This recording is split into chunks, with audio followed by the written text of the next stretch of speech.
कर दिया। Show in app कर दें अब।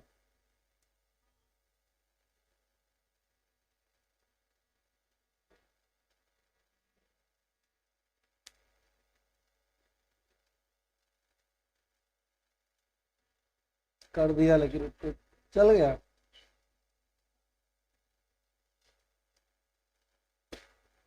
कुछ दिखा तो नहीं रहा है, बिल्कुल ब्लैंक है स्क्रीन तो।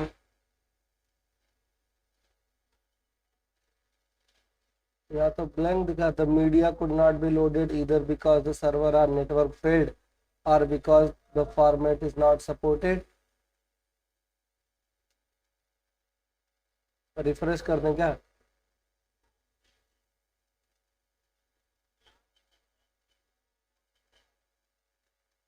चल रहा है वहां पे? चलिए, कर तो दिया है, देखिए। अब पता नहीं, हमारे यहाँ तो नहीं आ रहा है, अगर आप कर रहे हैं आ रहा है तो शुरू कर रहे हैं। चलिए, ओके सर, ठीक। Good morning Srishti. Good morning Pooja. Am I visible as well as audible to you, और is there any problem in network? Please let me know, then I'll proceed.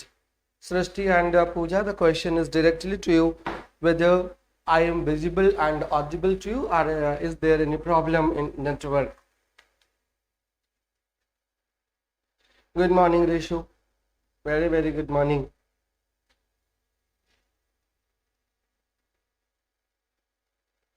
Shimran Pathania ji को good morning, very good morning.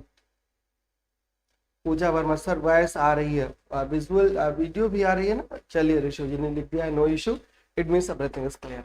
Okay, so your paper is going to happen on 14th of September, and in today's class I am here only for your doubts. If you have any doubts regarding any portion of literature, in any portion of literature, regarding your question paper, regarding the upcoming examination, you are free to ask your doubts, your questions, right? हम सारे doubt, सारे questions from starting from classical literature to Indian literature आज हम सबको clear करेंगे। उन्हीं questions को जो आप लेकर के आए हैं, जो आपके क्वेश्चंस हैं, जो डाउट्स हैं, जो क्वेरीज हैं, स्टार्ट कर दीजिए उनको वन बाय वन पूछना, और हम जो है आज सिर्फ और सिर्फ उन्हीं क्वेरीज का ही रिस्पॉन्स देंगे, उन्हीं को रिस्पॉन्ड करेंगे, the questions that you are going to ask. Thank you Srishti. चलिए, start your questioning and then let me begin the answers, but question comes first followed by answers.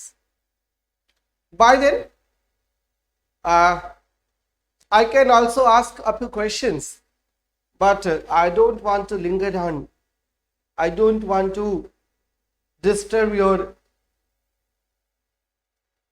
pleasurable confidence. In Canterbury Tales, 29 or 31 pilgrims are in different books. Okay Rishu, so it is your question, right? Anything else?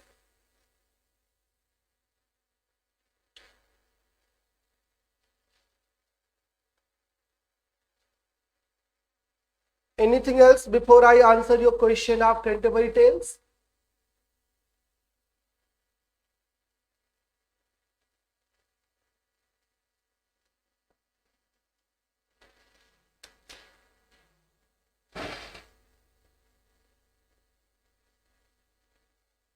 Just I am looking for the book Canterbury Tales before I respond. By then you can ask another question.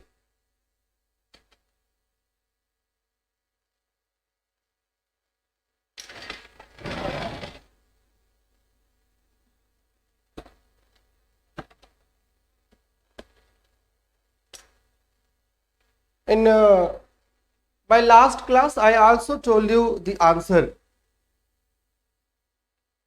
No, Srishti, I never told you that Oscar Wilde coined whiskey priest. No, Oscar Wilde was not involved at all in Graham Greene's novel, right? It was Graham Greene himself who gave the concept of whiskey priest in his novel, right? The Lord of the, किसमें है वो whiskey priest, वो तो आपने जो है novel देखा है, the power and the glory, right, don't confuse. Chaucer के कौन से वर्क फ्रेंच और कौन से इंग्लिश लैंग्वेज में है? पहले इस क्वेश्चन का जवाब बता दूं जो कि ऋषु जी ने पूछा है कि कैंटरबरी टेल्स में कितने लोग थे।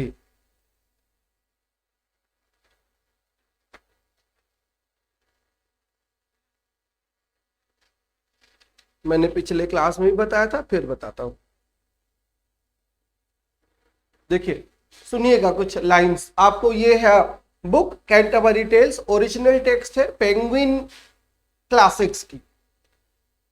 It happened in that season that one day in Southwark at the Tabard, Southwark Tabard Inn है, ये सब आपको बता चुका हूं। Tabard, as I lay ready to go on pilgrimage and start for Canterbury, most devout at heart, at night there came into the hostelry some 9 and 20 in a company. Class ले रहा हूं, क्लास ले रहा हूं,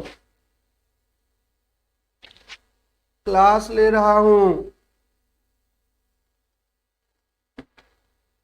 right. Writer लिख रहा है as I lay ready to go on pilgrimage, means writer was ready to go on a pilgrimage, clear. और फिर क्या होता है, at night there came into hostelry some 9 and 20 in a company, 20 और आ गए, इंक्लूडिंग द राइटर कितने हो गए, अब हो गए total 30, clear. Including the writer हो गए total 30 because the writer was waiting, the writer was there, and 9 and 20 मतलब 29 और वहां से आ गए। Some 9 and 20 in a company of sundry folk happening then to fall in fellowship, and they were pilgrims all that toward Canterbury meant to ride. The rooms and stables of the inn were wide, they made us easy, all was of the best. And briefly, when the sun had gone to rest, I had spoken to them all upon the trip, and was soon one with them in fellowship, placed to rise early and to take the way to Canterbury as you heard me say. Right, रात हो गई, रात को वहीं पे लोग आराम करने लगे। और ये जो है प्लान क्या हुआ कि जैसे ही सनराइज होता है, placed to rise early and to take the way to Canterbury as you heard me say. But nonetheless, while I have time and space, before my story takes a further pace, it seems a reasonable thing to say what their condition was, the full array of each of them, as it appeared to me according to profession and degree, and what apparel they were riding in, and at night I therefore will begin. Clear? तो ये उन्होंने अपने prologue to Canterbury tales में दिया है। तो including writer जो है कितने पिलग्रिम्स हो गए थे, इंक्लूडिंग राइटर्स हो गए थे 30 पिलग्रिम्स, जैसे कि जेफरी चौसर ने अपने कैंटरबरी टेल्स में लिखा है। बाकी आप जहां जहां पढ़ते हैं आप वो जानिए, मुझे उससे कोई लेना देना नहीं है, क्लियर। और एक दूसरा सोर्स आपको बताता हूं, दूसरा सोर्स ये है, ये बुक है, इसका नाम है अ कंपेंडियस हिस्ट्री ऑफ इंग्लिश लिटरेचर, और इसके राइटर जो है वह है R.D. त्रिवेदी। और इन्होंने कैंटरबरी टेल्स के बारे में क्या लिखा है सुनिए।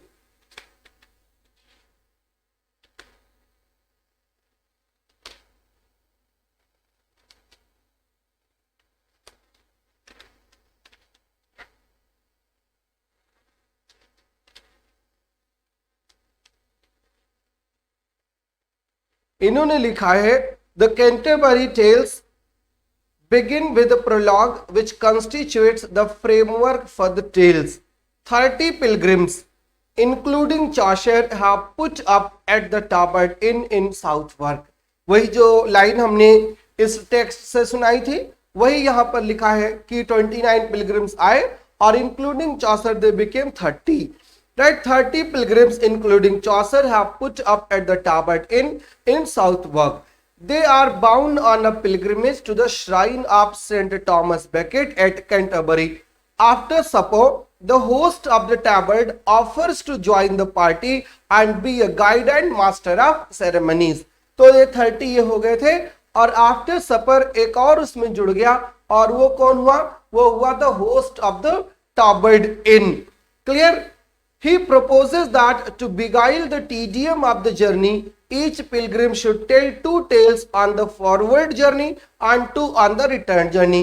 Means it was the host of the Tabard in Haribeli who proposed that to beguile the tedium of the journey, right? To beguile the tedium of the journey, each pilgrim should tell 2 stories on the way to Canterbury and 2 stories on the way back to Tabard Inn.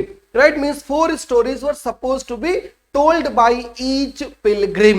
और कितने pilgrims थे? Including चौसर 30 थे और एक और ready हो गया आप टाबर्ड का आइन का होस्ट और हो गए टोटल 31. इसलिए इसने लिखा है आर्य त्रिवेदी ने the 31 pilgrims are drawn from all classes except royalty. तो टोटल कितने हो गए? 30 + 1. अब आई थिंक बिल्कुल क्लियर हो गया होगा और नहीं कहिए कि फिर दूसरा भी टेक्स्ट उठाऊं और उससे भी आपको कोट कर दूं. देखिए कोई चीज अब बताता हूं तो हवा में नहीं बताता, ये बात आप हमेशा मान के चलिए. कई सारे बुक्स के बाद जो कंक्लूजन, जो फाइंडिंग्स होती है, जो फैक्ट्स होते हैं, फिर उसको आपको बताता हूं और फिर वो इलेबोरेट करता हूं. आप उसे कहीं से भी जाकर के चेक कर सकते हैं. और दूसरी बात ये आपको बता दूं कि मैं कुंजी नहीं पढ़ता जहां से आप पढ़ लेते हो और कंफ्यूजन क्रिएट कर लेते हो. जो टेक्स्ट लिखा होता है वहां पर पढ़िए, वहां पर क्लियर होता है. ऐसे आप फिर आप पढ़ते रहोगे इधर उधर की बुक्स और मोर स्टडी मोर कंफ्यूजन में फंसे रहोगे. इसलिए लेस स्टडी और नो कंफ्यूजन पर जाइए, ओरिजिनल टेक्स्ट पढ़िए और फिर जो है फैक्ट्स वहां से डिड्यूस करिए. But you don't have time to go through the all the text that are prescribed for your syllabus. You have very little time and you don't enjoy the time. You always be in pressure and that pressure creates confusion. All right, चलिए next question किसका है बताइए. Next question. I hope now I am understandable to all of you.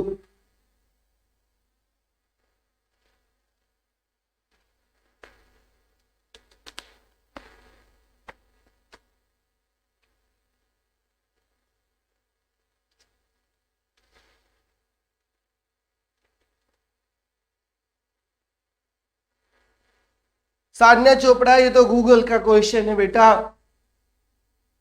Who wrote 4 Aces of Poetry? ये Google का question है और 4 Aces of Poetry वैसे मैं बता ही देता हूं टॉमस लव पीकॉक का एसे है 4 Aces of Poetry. और उसी के रिस्पॉन्स में P Vishali wrote his Defense of Poetry in 1821, though that was published after the death of Percy Bysshe Shelley in 1840, where he defines poetry and where he defines the poets as the unacknowledged legislatures. Right? Defense of poesy किसका है? तो Defense of poesy है P.B. Shelley का. 4 Aces of Poetry किसका है? 4 Aces of Poetry है किसका? 4 Aces of Poetry है टॉमस लव पीकॉक का. अगला क्वेश्चन जिस पर आप कई दिन से लिंगर ऑन कर रहे हो, जिसको चिंकी वर्मा जी ने पूछा है, what is the sub title of a passage to India. तो ये रहा a passage to India text. देखिए आपके स्क्रीन पर बिल्कुल दिखाई दे रहा होगा. देखिए कोई यहाँ पर सब टाइटल लिखी है क्या? मुझे तो नहीं दिख रहा है. यहाँ तक, यहाँ से यहाँ तक कुछ लिखा नहीं है. यहाँ पे लिखा है Penguin classics, E.M. Forster, a passage to India with an introduction by Pankaj Mishra. Right, ये फिर पेंगुइन क्लासिक है और कोई भी सब टाइटल दिया नहीं है. सब टाइटल हमेशा कवर पेज पर दिया होता है. और ये देखिए ये दूसरा जो इंटरनल कवर पेज है ये है, यहाँ पर भी कोई सब टाइटल नहीं दिया हुआ है. E.M. Forster, a passage to India, edited by Oliver Stallybrass with an introduction by Pankaj Mishra. और फिर नीचे लिखा है पेंगुइन बुक्स और फिर दिया हुआ है आगे पेंगुइन बुक्स के बारे में. और फिर दिया है contents chronology, introduction, further reading, a note on the text, फिर अ पैसेज टू इंडिया, फिर appendix, posters, prefatory note to the Everyman edition, appendix to Peter Bora's introduction to the everyone's edition, appendix 3 Foster's program note to Santa Rama Raj dramatized version, appendix 4 Beyond Islam and the West, 4 essays on India, or फिर notes and glossary. It means there is no subtitle of the text, a passage to India. Another question. Sir, I am very confused with William Wordsworth. Please tell what is all important in that. सृष्टि कुछ भी important नहीं है. Sir, actually you asked to look for Passage to India subtitle while teaching us E.M. Foster. Yes, definitely I had asked and you didn't find the right answer. Right, एक option none of the above भी होता है paper में. So that is also subject matter of consideration. Don't take that option for granted. That it has a big story in itself. None of the above and all of the above. Next question. Only 16 students have joined so far as they are too much busy in the morning. And who cares? It is the duty of the Adhyan Mantra and it is the duty of the Tiwari sir to give you everything in detail. Right? It's not, you are not responsible at all. Right? You have paid the fees and now the duty goes to the team Adhyan Mantra.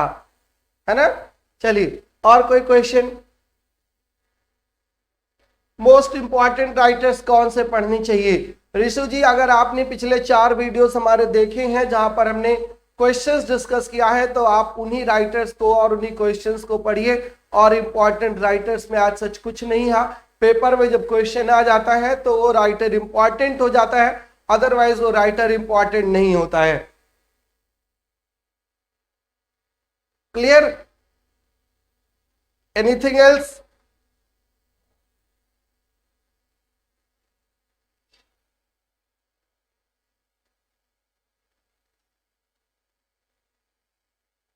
Nothing.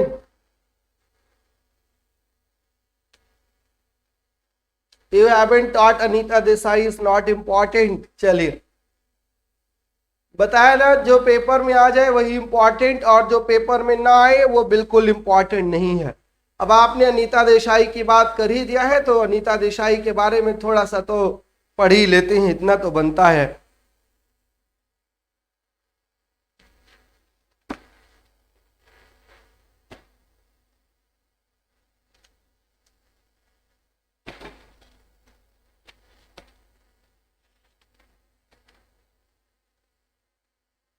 चलिए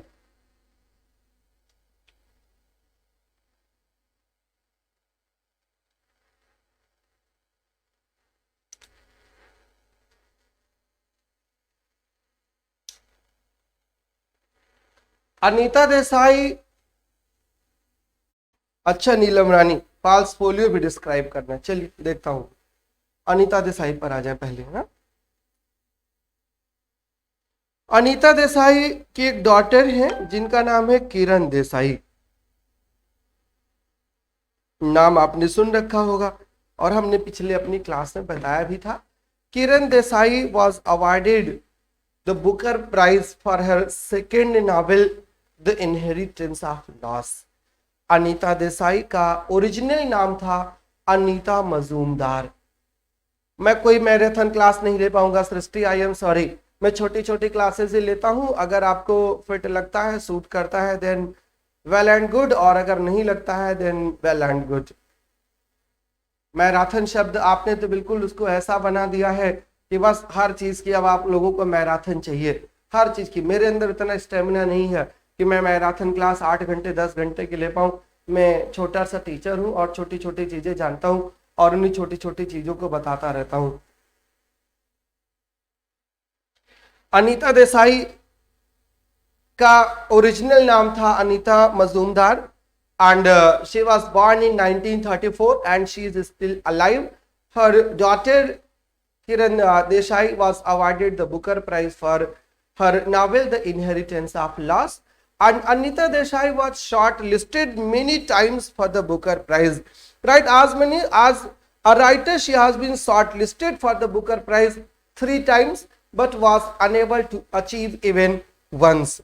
right? She received a Sahitya Academy Award in 1987, in 1978 for her novel The Fire, Fire on the Mountain. Fire on the Mountain.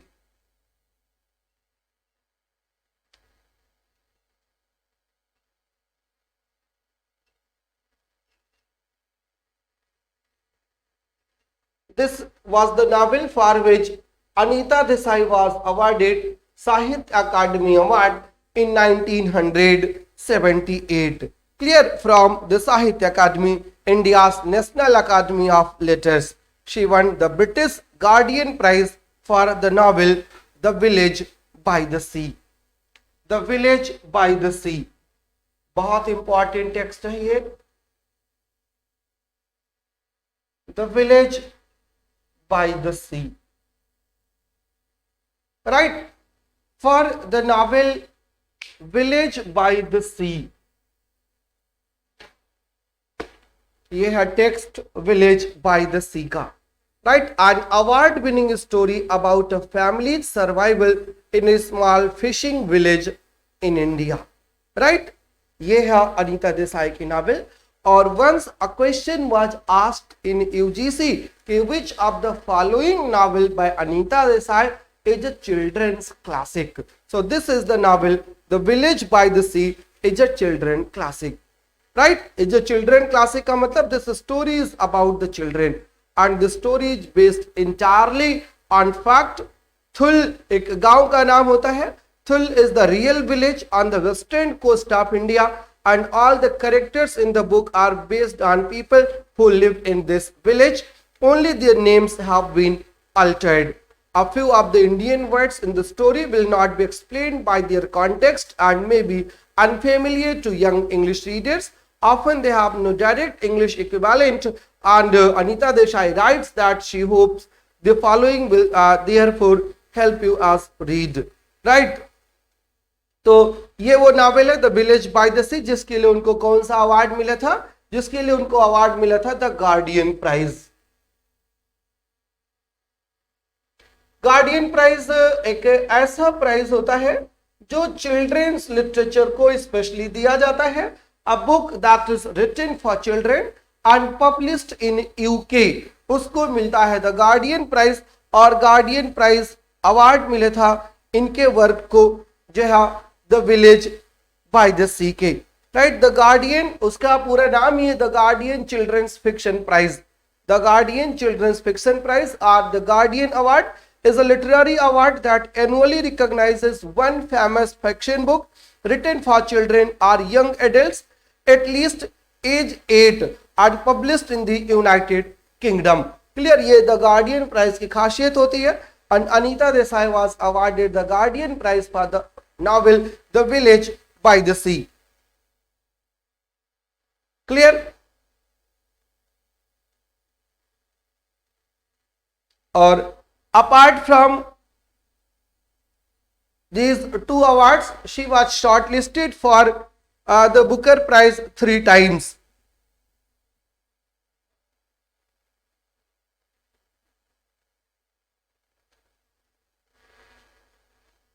पहली बार in 1980 she was shortlisted for the Booker Prize for the novel Clear Light of the Day. Clear light of the day 1980 में short listing उसकी हुई थी. 1984 में उनकी novel आई custody और it was also short listed for the Booker prize. And in 1999 she was once again short listed for the Booker prize for her novel fasting feasting, but उस समय भी उसको साहित्य अकादमी नहीं मिल पाया. In 2014 she was given the Padma Shri Award by the Government of India. Clear? तो ये उनके important works हैं. Feasting, Feasting, Clear Light of the Day, The Village by the Sea, Fire on the Mountain, और एक novel है उनकी In Custody. Clear? ये उनके important works हैं. Sir, I have joined lately.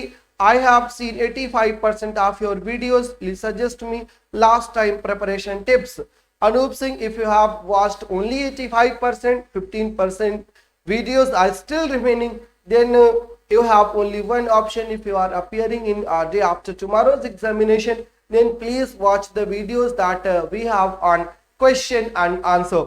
Question answer session wali जो last 4 videos हैं that are much that are very much important. You could watch them. DSSB के साथ अगर हम यूपी टीजीटी की भी प्रीवियस ईयर सॉल्व करें, then they will help or not. Sangeeta, definitely they will help if you are able to solve the questions. The problem with UP TGT previous year is that it covers only 4 writers, right? And DSSB covers almost 400 writers. So that are not sufficient, but definitely it will help you in your grammar section, right? As well as a few questions on Wordsworth and William Shakespeare, right? G Kamini, very good morning. Anything else? Any more question?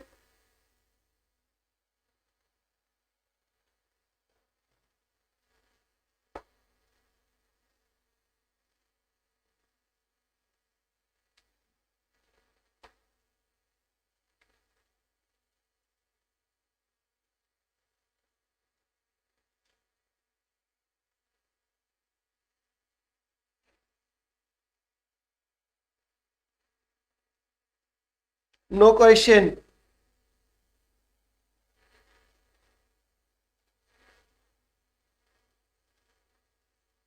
Literature 25 marks का आएगा ना, ऐसा कोई bifurcation नहीं है, ऐसा कोई division नहीं है कि लिटरेचर कितने का आएगा, बस आएगा जरूर, कभी 25, कभी 40, कभी 50, कुछ ना कुछ जरूर आ जाता है.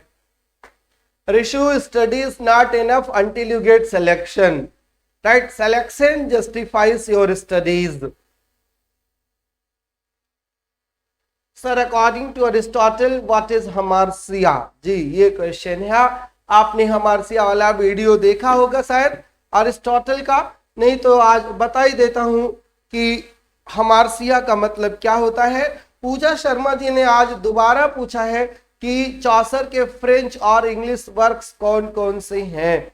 तो पूजा शर्मा जी एक काम करिए, गूगल पे डालिए कि Chaucer's work written in French, तो आपको वहां से तुरंत उत्तर मिल जाएगा और आप बहुत सारी जानकारी अपने पास संजो के रखेंगी.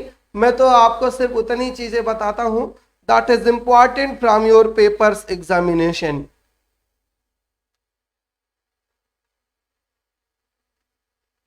हमारसिया एक ग्रीक वर्ड है, अरिस्टोटल ने कॉइन किया था, और in English hamartia is called tragic flaw. जी अंजलि जी ने बिल्कुल सही जवाब दिया है.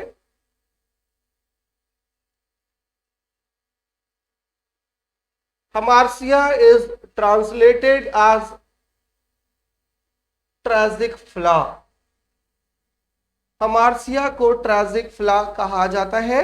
हमारसिया का मतलब होता है error, right? Error in judgement, that the protagonist is able to take the correct decision, he takes incorrect decision, he takes decision incorrectly, and because of that the tragedy happens.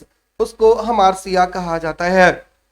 inherent defect or shortcoming in the hero of a tragedy, ये होती है हमारसिया, right? Who in other respects superior, being favored by fortune, but because of hamartia he suffers a lot. Aristotle introduced the term in his magnum opus work The Poetics, in describing the tragic hero as a man of noble rank and whose nature, whose misfortune is not brought about by villainy but by some error of judgment, and that error of judgment is called hamartia, right? हमारसिया को error of judgment भी कहा जाता है, tragic flaw भी कहा जाता है.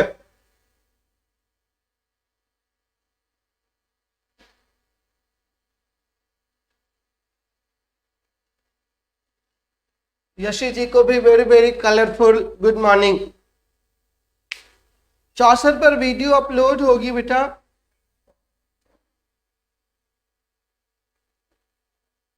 ओ Google से ही पूछा था और आप गूगल से कम नहीं हो. You are more reliable than Google. Okay, now you have thrown the ball in my court. Now I will have to answer your question कि चौसर के कौन कौन से वर्क्स हैं जो फ्रेंच में हैं और कौन कौन से हैं जो इन्होंने पूछा है कि वो इंग्लिश में हैं. तो चौसर के बहुत सारे वर्क्स तो फ्रेंच में नहीं है. फ्रेंच पीरियड जिसको कहा जाता है जेफरी चौसर का, उसमें एक वर्क है Roma of the rose.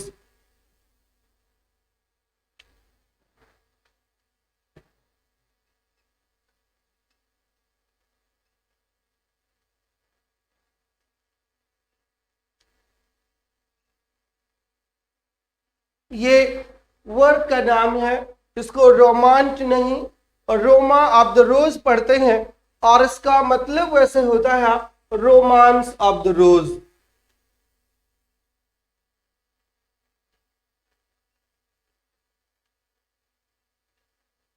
Right, इसका मतलब होता है रोमांस ऑफ द रोज. और this is a translation of the Roman de la Rose इन octosyllabic couplets, as this French poem is the most famous allegorical romance of the Middle Ages and references to it are so common in English literature, a brief notice of it would not be out of place. Right, written in the 13th century, it is an enormous poem in two parts, the first and shorter by Guillaume de Loris, the second and much longer by Jean de Meaux. It started and fixed the tradition of courtly love found again and again in literature. The conventional machinery is that of a dream in which the narrator sees a beautiful garden beside a river bank. It is a May morning with flowers blooming and birds singing. The lover enters the garden and his courtship of the lady is allegorically represented as an attempt to pluck up the rose hidden there. The lady encourages or discourages him according to her moods. Her moods are qualities such as kindness and courtesy, which favor his suits, or fear and shame, which repel it, are personified. The whole atmosphere, redolent of perfume, luxury, laughing and dancing, is that of courtly life of love and leisure. The work fascinated Chaucer, and he is never tired of mentioning it in his other works. It was, in a way, this poem that initiated him into poetry and nursed his genius by helping to form his style and versification. After the translation of Roma de la Rose, Chaucer essayed the allegorical poems on the same model which were then the universal fashion. He followed the stock formula of the dream allegory for many years, only now and then expressing his native genius for humorous description. The first allegorical poem is The Book of Duchess, an elegy on the death of the wife of his friend, जिसका नाम था John of Gaunt, and the lady was the duchess of duchess of Lancaster Blanche. Right, so what do I want to convey, वो ये है कि Chaucer didn't wrote anything in French, but in fact he translated the French poem Roman de la Rose into English, and the poem fascinated him very much, and in fact it initiated in him the art of poetry, and later on he followed that allegorical vision, that dream allegory, and he kept on writing throughout his life based on this single text that was in French. And Geoffrey Chaucer is said to be the father of English literature by John Dryden in his work of Fables Ancient and Modern, and he is called the father of English literature. It means that he wrote only in English, not in French. It was John Gower who wrote in French as well as in Latin and English. Right, he only wrote in English. He translated French into English. This credit, the translation of French into English, credit goes to Geoffrey Chaucer. Clear? Sir Chaucer कितने kings के rain में थे? फिर वही question बच्चों वाला, चौसर कितने king के रेंज में थे? अब किंग की रेन देख लीजिए और फिर चौसर को देख लीजिए कि चौसर पैदा कब हुए थे और उनके टाइम किंग कौन कौन था. यही भी मैं ही बताऊं. चौसर का बर्थ कब हुआ था ये तो पता है ना?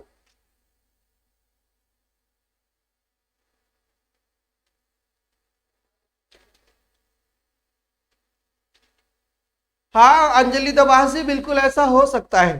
सिमरन पठानिया ने लिखा है, sir your teaching is commendable, I am learning so much from you, hope to be like you someday. Definitely Simran, if you are practicing hard, if you are working hard, if you want to emulate me in your career, then definitely you will be in a position, and then definitely I will meet you and give you some gifts as well. Just keep on working hard, definitely you will be one day in my position. Good morning Anshu.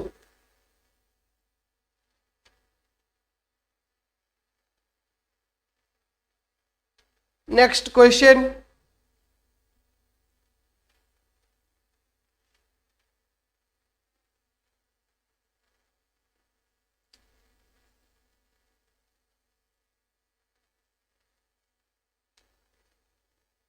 अच्छा हाँ, एक question तो रह गया हो कि चौसर कितने king के रेन में थे.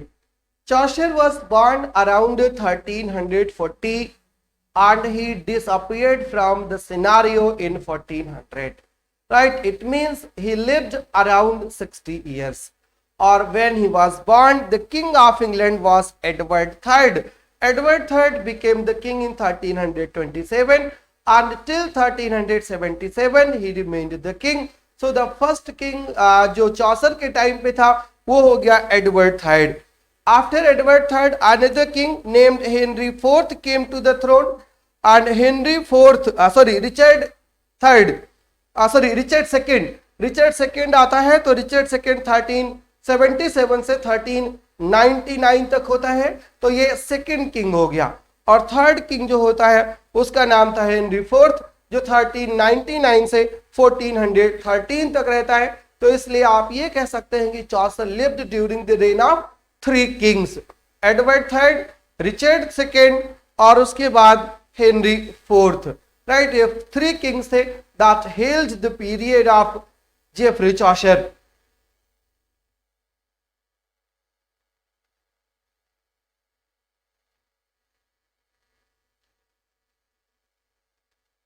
सर इंडियन राइटर्स में के एन दारूवाला, झुम्पा लाहिरी और अरुण कौन है ये जरा बता दीजिए.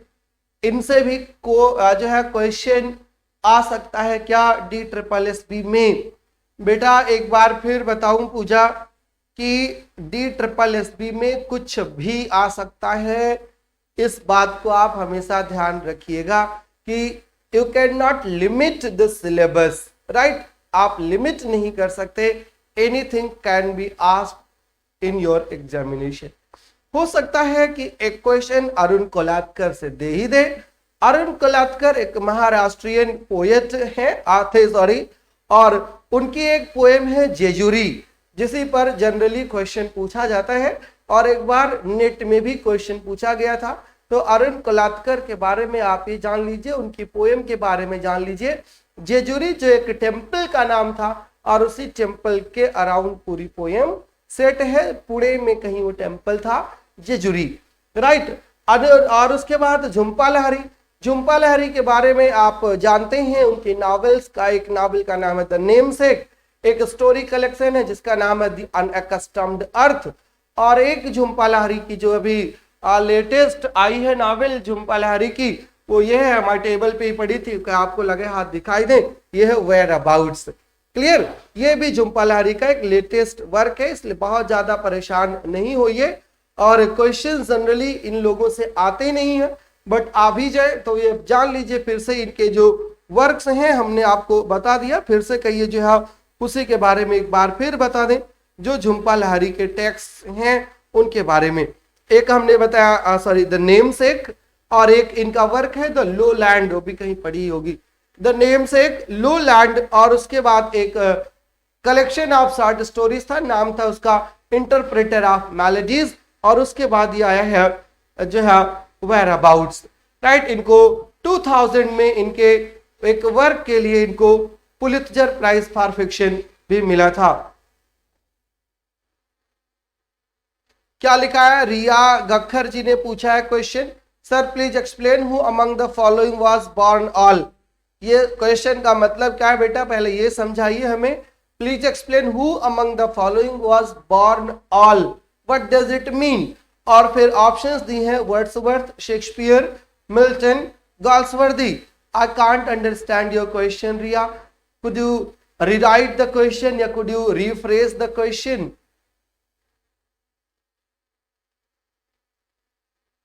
KN दारूवाला भी थोड़ा सा तो इम्पोर्टेंट ही है, ज्यादा तो इम्पोर्टेंट नहीं है। इनका नाम था KKN दारूवाला, और KKN दारूवाला IPS ऑफिसर थे और बहुत दिन तक उत्तर प्रदेश के कानपुर में ही उनकी पोस्टिंग भी थी। और उसके साथ साथ जो है वो एक पोएट भी थे, KN दारूवाला। दारूवाला का मतलब नहीं कि वो दारू पीते थे, ये उनके टाइटल थी नाम की।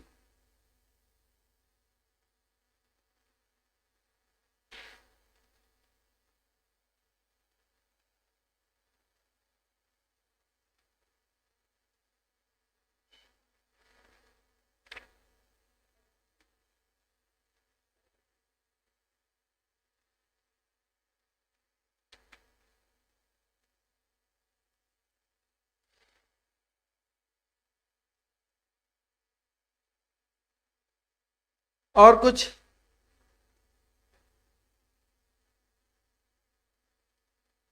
I can't understand the question, so I am unable to answer. Sorry. Sorry, Ria.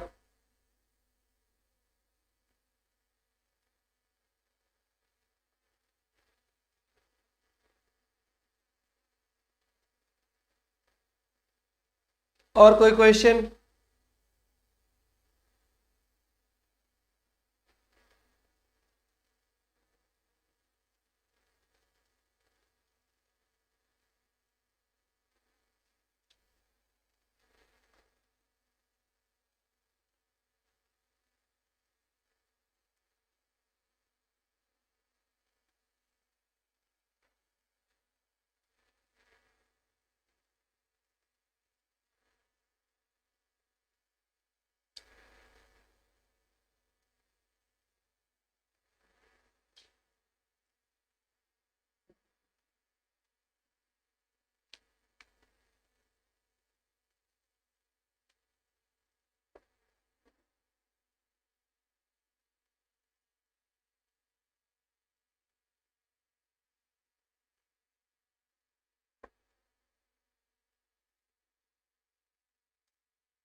No question.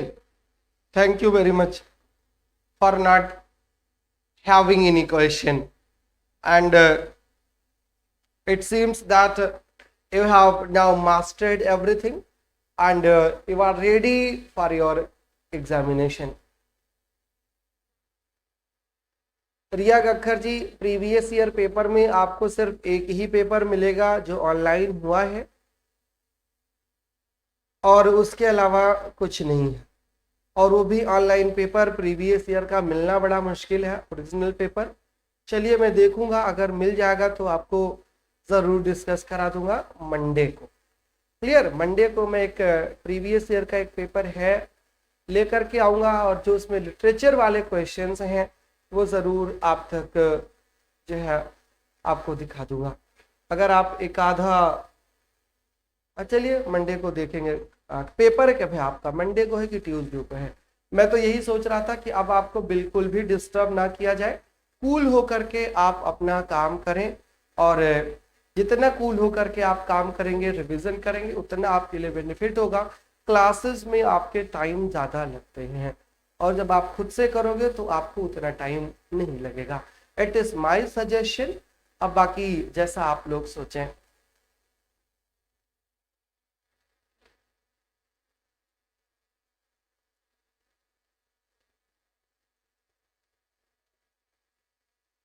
चलिए मंडे का है या ट्यूसडे को है, कोई बात नहीं। Simran Sehgal ji, thank you very much.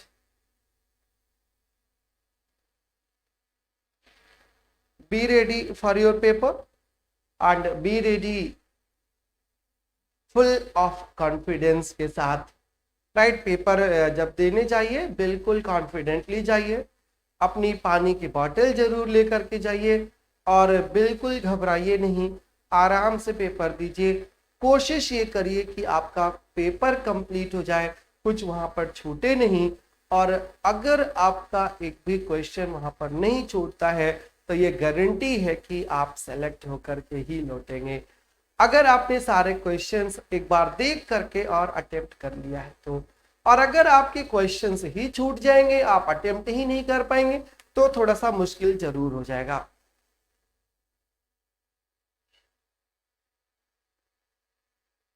Clear? तो आप यही काम करिए, इत्मीनान से जाइए, सुकून से जाइए, और आज से परसों तक जो आपको देखना है, जो आपको सुनना है, वो आप सिर्फ और सिर्फ उन्हीं वीडियोस को देखिए जो हमने क्वेश्चंस आंसर के लिए है।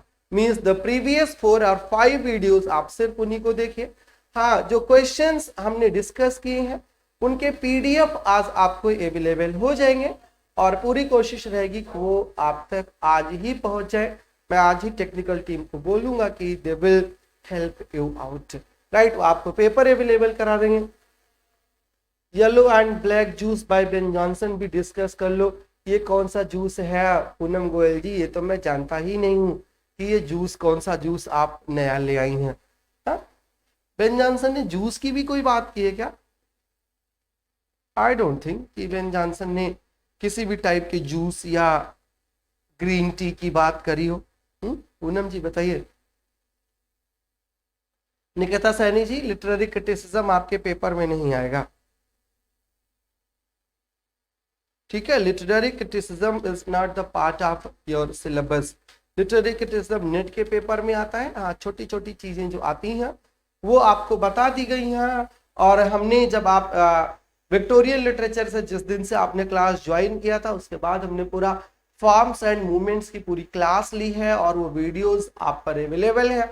और उसी फॉर्म्स एंड मूवमेंट्स में देखिए कि लिटरेरी क्रिटिसिज्म के कौन कौन से क्वेश्चंस आते हैं। जैसे ये क्वेश्चन पूछा जा सकता है कि who is father of linguistics, तो आप इसका जवाब दे देंगे कि लिंग्विस्टिक्स का फादर कौन है, तो वो है फर्डिनेंड डी साश्योर। ये क्वेश्चन पूछ लेता है कि फादर ऑफ क्रिटिसिज्म कौन है, तो father of English criticism doctor Samuel Johnson ने जॉन ड्राइडन को बताया है। ये आप देखिएगा। स्टडी ऑफ पोएट्री किसने लिखा है, ये आपको पता है।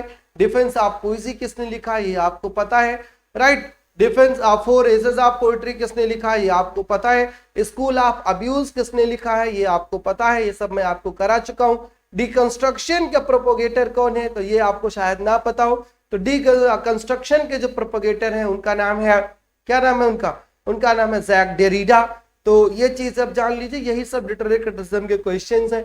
बाकी आपके पेपर में स्ट्रक्चरलिज्म और पोस्ट स्ट्रक्चरलिज्म और डिकंस्ट्रक्शन के थ्योरेटिकल कंसेप्ट पर क्वेश्चंस बिल्कुल नहीं बनेंगे, बिल्कुल सरफेस लेवल पर चीजें आप इन्हीं को जान लीजिए। जिस दृष्टि Ben Jonson talked about comedy of humours, और बेन जॉनसन की जो कॉमेडी है वो ह्यूमर पर बेस्ड होती है। और ह्यूमर क्या है बेन जॉनसन के लिए, that is choler, bile, phlegm and blood, right. These are the 4 humours inside the human body. Choler, bile, phlegm और ब्लड, ये 4 ह्यूमर्स होते हैं। And excess of any of these humours जो है ये आदमी की कैरेक्टरिस्टिक्स पूरी तरीके से चेंज कर देता है, प्रभावित कर देता है। The preponderance of one of these give a distinct twist और bias to a man's disposition, right. इनका प्रीपोंडेरेंस जो है एक बायस्ड कर देता है आदमी को, एक्सेस जो है किसी एक चीज को लेकर के एक्सेसिव बना देता है, एट दैट क्रिएट्स कॉमेडी, उसी को कॉमेडी ऑफ ह्यूमर्स कहा जाता है। और वो 4 एलिमेंट्स जो है वो कलर है नंबर 1 पर, नंबर 2 पर बाइल है, नंबर 3 पर फ्लेम है, नंबर 4 पर ब्लड है। हाँ, बाइल के 2 पार्ट अलग होते हैं, येलो बाइल और ब्लैक बाइल उनको कहा जाता है, उनको जूस नहीं कहा जाता। पूनम जी, पोप पर हमने लाइव क्लास ली थी निकिता सैनी, और आई होप कि आपने अटेंड भी किया था। हमने जिस दिन एक दिन क्लास ड्राइडन पर लिया था, पहले ही मतलब क्लासिकल लिटरेचर शुरू करने से पहले जब जीआईसी वाले बच्चे थे, और उसी के साथ हमने अलेक्जेंडर पोप पर अगली क्लास ली थी, जहां पर हमने essay on man, essay on criticism, rape of the lock, the Dunciad, इन सब के बारे में बात कर लिया। आप ऐसा नहीं कह सकते कि वीडियो नहीं है, मैंने कोई भी writer, I have left no stone unturned, that is important for your examination. Clear, कुछ भी छोड़ा नहीं है। जी Neelam Rani, please explain metonymy. जी मेटोनमी एक्सप्लेन कर देता हूं, और कुछ क्वेश्चन है तो बताइए। आपके हर एक क्वेश्चन पर मेरे पास एक एक किताब है, या किसी किसी पर दो दो और तीन तीन किताब भी है।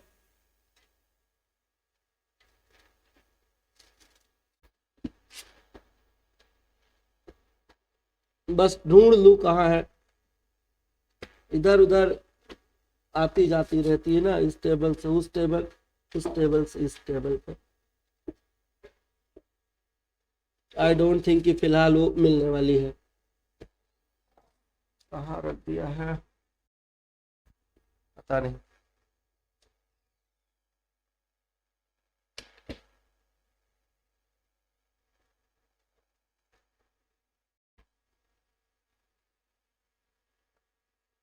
चलिए मेटानमी फिगर आप स्पीच बता देता हूं। मेटानमी, नमी का मतलब होता है नाम, राइट। मेटानमी में मेटा का मतलब होता है नेम। जब हम रिप्लेसमेंट की बात करते हैं, metonymy is based on the principle of association, right. Metonymy is based on the principle of association. जब हम व्हाइट हाउस बोलते हैं तो White House means the abode of the President of America, right. White House is associated with the President's accommodation abode, तो उसको बोलते हैं कि यह है मेटोनमी। क्लियर। मेटोनमी का मतलब होता है एसोसिएशन। जब हम ये कहें कि I have read William Shakespeare, तो विलियम शेक्सपियर को कौन पढ़ सकता है? He was a man. हमने पढ़ा क्या है? हमने पढ़ा है वर्क्स बाय विलियम शेक्सपियर। तो जब हम विलियम शेक्सपियर का नाम ले लेते हैं तो William Shakespeare is associated with his works. तो जो फिगर ऑफ स्पीच है एसोसिएशन का, एक दूसरे से जुड़ाव का, उसी को बोला जाता है मेटोनमी, राइट। मेटोनमी का मतलब चेंज ऑफ नेम। तो जब हम बोलते हैं वी हैव रेड शेक्सपियर, तो हमने क्या चेंज कर दिया है? वी हैव जो है रिप्लेस्ड विलियम जो है the works of Shakespeare by just William Shakespeare. ये चेंज ऑफ नेम है, इसी को मेटोनमी कहा जाता है। जी, जैसे कि crown means king, crown means ruler, तो crown is associated with what? Crown is associated with kingship, ये है मेटोनमी। क्लियर।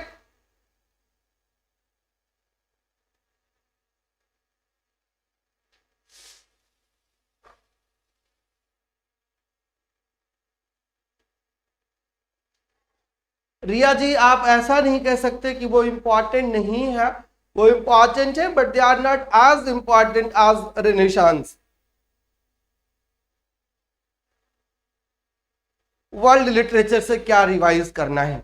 वर्ल्ड लिटरेचर से हमने कुछ क्वेश्चंस दिए थे परसों, जिसमें वर्ल्ड लिटरेचर में इंडियन लिटरेचर है, वर्ल्ड लिटरेचर में अफ्रीकन है, वर्ल्ड लिटरेचर में ऑस्ट्रेलियन कभी कभी पूछता है, टीजीटी में बिल्कुल नहीं पूछेगा। वर्ल्ड लिटरेचर में अमेरिकन पूछता है, सेल्डम भी पूछता है। और अमेरिकन में आप जो है इमर्सन को थोड़ा सा देख लीजिए, आप विटमैन को देख लीजिए, आप रॉबर्ट फ्रॉस्ट को देख लीजिए, और ये सब हमने करा भी रखा है, नया कुछ नहीं है आपको वर्ल्ड लिटरेचर में देखने के लिए। Who wrote modern love? Sanya Chopra ji का क्वेश्चन है। Modern love was written by George Meredith. George Meredith wrote a collection of 50 sonnets under the title modern love, और 50 सॉनेट्स जो है वो 16 लाइंस के सॉनेट्स हैं।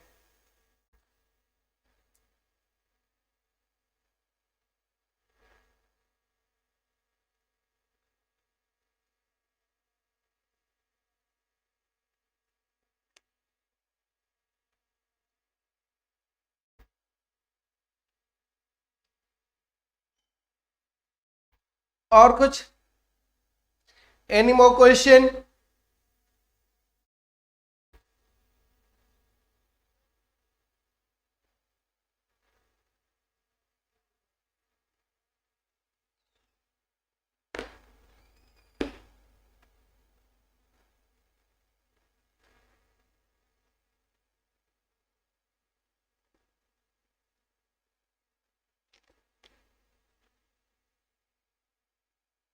Pen is mightier than sword, ये किसका एग्जाम्पल है? Pen is mightier than sword, ये भी मेटोनमी का एग्जाम्पल है। Pen is associated with mind and sword is associated with power, physical power. एक माइंड की पावर है और एक फिजिकल पावर है, ये मेटोनमी है।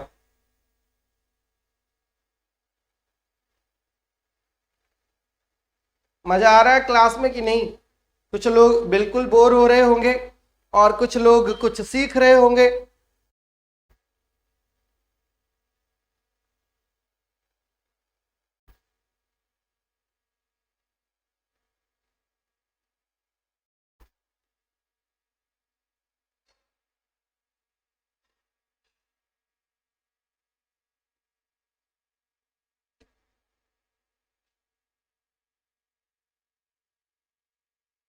पन समझा दीजिए। जी जरूर, पन समझा दूंगा। पन का एक और नेम होता है, आपने हमारी पीडीएफ देखी होगी जो फिगर ऑफ स्पीच पर है, और हमारी वीडियो भी देखी होगी आपने फिगर ऑफ स्पीच पर जो है। पन का मतलब होता है प्ले ऑन वर्ड्स, और वो play on words usually comic effect के लिए होता है, राइट? शब्दों के साथ ही खेल करना और उससे कॉमिक इफेक्ट क्रिएट करना, उसको बोला जाता है pun. A play on words usually for comic effect but sometimes for a serious purpose, as in the lines of William Shakespeare's Hamlet. King पूछता है हैमलेट से, and now our cousin Hamlet and our son, कहता है एक लाइन, and now our cousin Hamlet and our son. Hamlet कौन है? Cousin भी है, और उसको बोलता है कि आर सन, और हैमलेट उसको फिर रिस्पॉन्ड करता है, अ लिटिल मोर देन किन and less than kind. A little more than किन एंड लेस देन काइंड, किन से थोड़ा ज्यादा और काइंड से थोड़ा कम। अब देखिए किन और kind, a little more than किन, अब अगर लिटिल मोर देन करोगे तो सीधे काइंड ही हो जाएगा, बट कहता है कि लेस देन काइंड, तो फिर इतने पर ही रह गया है, इसको बोला जाता है पन। क्लियर? ये होता है पन। पन का मतलब हिंदी में इसी को बोलते हैं श्लेष अलंकार। श्लेष का मतलब क्या होता है? शब्द एक ही बार हो, चिपके अर्थ अनेक, ऐसी स्थिति हो जहां अलंकार है श्लेष। एक शब्द हो और मीनिंग कई हो उसकी, उसको श्लेष अलंकार बोला जाता है। जैसे रहीमन पानी राखिए, बिन पानी सब सून, पानी बिना न उबरे, मोती मानुष चून। तो पानी तो एक है और तीन उसकी अलग अलग मीनिंग, अलग अलग कंटेक्स्ट में है। मोती के लिए अलग, राइट? मनुष्य के लिए अलग। मनुष्य के लिए पानी का मतलब उसकी इज्जत होती है, और लाइम चूना जो होता है उसके लिए अलग। अगर ये नहीं है, तीनों चले गए, तीनों से अगर पानी चला गया तो कहते हैं तुम्हारा तो पानी उतर गया है, बिल्कुल बेइज्जत हो गया है वो। क्लियर? तो ये है श्लेष अलंकार। सर प्लीज राइम स्कीम के बारे में बता दो। अनूप सिंह जी, आपने वीडियोस नहीं देखी हैं, नहीं तो आपको राइम स्कीम के बारे में जरूर पता हो जाता। हमने राइम स्कीम पूरा डिटेल में समझाया था। मैस्कुलिन राइम क्या होती है, स्लैंट राइम क्या होती है, हाफ राइम क्या होती है, फेमिनिन राइम क्या होती है, राइम स्कीम क्या होती है, सब बेटा बता चुका हूँ डिटेल में। आपको वीडियोस देखने पड़ेंगे, वो पूरा एक वीडियो का मैटर है, वो इतना जल्दी आप रैप अप नहीं कर सकते कि एक लाइन में बता दिए कि राइम क्या होती है।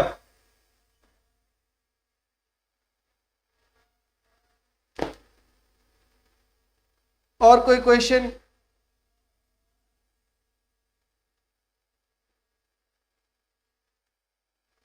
Okay, Nikita Saini ji, your question is written. Now I will ask the technical team.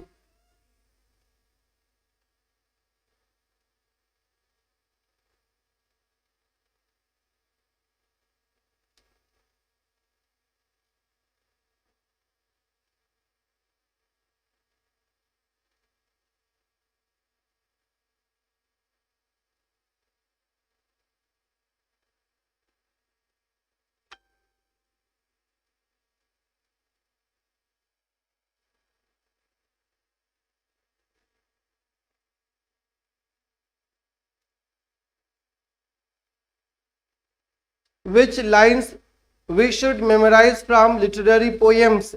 Nikita Saini ji, you don't have now time to memorize such lines.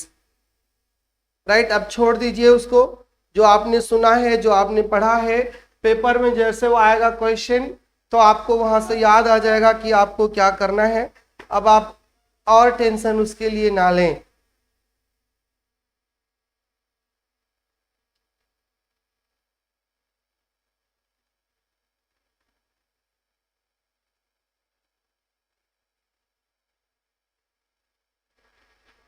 Doctor Samuel Johnson ने Shakespeare का बड़ा criticism किया था उनके excessive use of पन के लिए, और शेक्सपियर को कहा था कि पन शेक्सपियर के लिए फैटल क्लियोपाट्रा है। क्लियोपाट्रा, और वो भी कैसे क्लियोपाट्रा है? पन शेक्सपियर के लिए फैटल क्लियोपाट्रा है, for which he lost the world and was content to lose it. और ऐसा वर्ल्ड को, दुनिया को खो देने के लिए वो खो देने से संतुष्ट भी थे, वो तैयार भी थे। वो पन के लिए शेक्सपियर ने सब कुछ कर डाला है, इसीलिए पन को वो फैटल क्लियोपैट्रा बोलते हैं। Sir, after cleaning the paper where should be come to greet you with sweets? अच्छा, after clearing the paper, Niketa Saini ji, just clear the paper and I will come to you wherever you want to call me. आप जहां कहेंगे वहां पर हम आएंगे। आप paper clear करिए।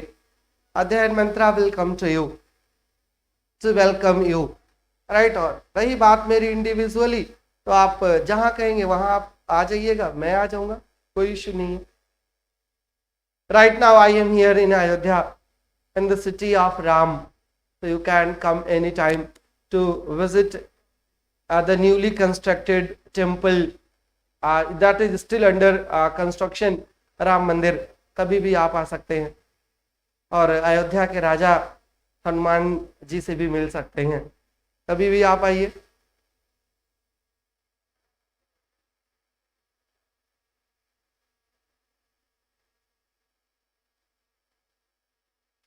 सृष्टि जी ने लिखा, सर क्वेश्चन पूछ लो, पता लग जाएगा हम कितने पानी में हैं प्लीज।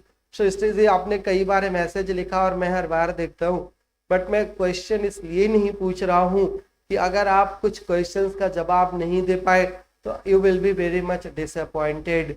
और बिफोर द एग्जामिनेशन मैं ऐसा नहीं करना चाहता, इसीलिए आज सिर्फ आपसे ही क्वेश्चन पूछ रहा हूँ। आप फ्रस्ट्रेट होने लगोगे, आप इरिटेट होने लगोगे अगर आपको आंसर नहीं आएगा। अगर आया then well and good, it will boost your confidence, but अगर नहीं आया then it will lose your confidence.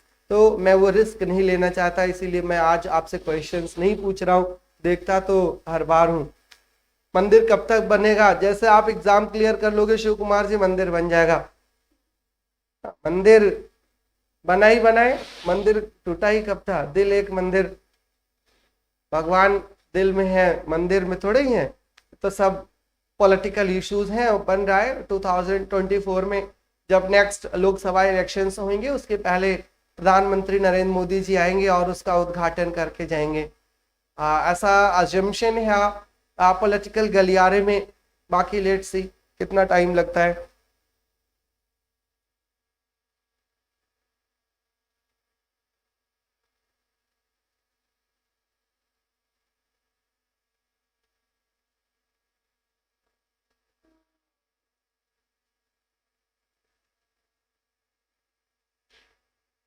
चलिए वाइंड अप करते हैं क्लास को। और जाइए अपनी जो है तैयारी में लग जाइए। नाश्ता करिए, सुबह सुबह आप क्लास पर बैठ गए हो और फिर अपनी वीडियोस को देखिए, क्लासेस को देखिए, पेपर आप खुद से सॉल्व करिए, इंट्रोस्पेक्शन करिए, क्वेश्चंस के आंसर्स ढूंढिए और बहुत शुभकामनाओं के साथ, बहुत सारे ब्लेसिंग्स के साथ जाइए अपना पेपर दीजिए। राइट, ईश्वर करे आपका पेपर शानदार हो और आप सब सफल हो करके आए। आपकी सफलता ही हमारी सफलता है। हम सब एक ही सिक्के के डबल एस्पेक्ट्स हैं, एक तरफ स्टूडेंट होता है और एक तरफ टीचर, और दोनों का काम दोनों मिल करके ही रहते हैं तो ही काम बनता है। बेहतर करिए, शानदार करिए, स्वस्थ रहिए, खुश रहिए, मुस्कुराते रहिए और कॉन्फिडेंस में रहिए। और एक बहुत फेमस सेइंग है, it's better to be over confident than less confident. तो कॉन्फिडेंस में रहिए और मस्त रहिए और पेपर दीजिए। हमारी शुभकामनाएं, अध्ययन मंत्रा की शुभकामनाएं आपके साथ हैं। आप जरूर पेपर क्लियर करके आएंगे। Thank you, all the best, good luck.